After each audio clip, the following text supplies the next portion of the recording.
संत म्हणजे काय? संत कोणाला म्हणावे? जे अखंड नामात गुंतले ते संत जाणावेत. विषय मागूनही जे देत नाही त्यापासून परावृत्त करतात ते संत.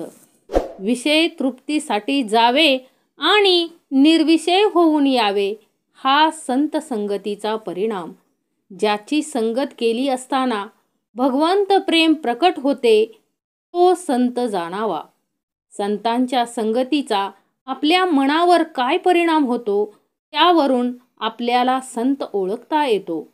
एखाद्याच्या संगतीत आपल्या मनाला काही वेळ तरी शांती मिळाली, आपला मीपणा थोडा तरी कमी झाला, मन निर्विषय झाले, निदान निर्विषय राहावे असे वाटू लागले, तर तो संत पुरुष आहे असे समजावे.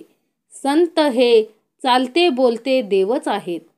जेथे सगुणाची अखंड उपासना चालते, आल्या गेल्याला प्रेमाने अन्न दिले जाते आणि मनापासून नामस्मरण केले जाते, ते संत जागृत आहे असे समजावे.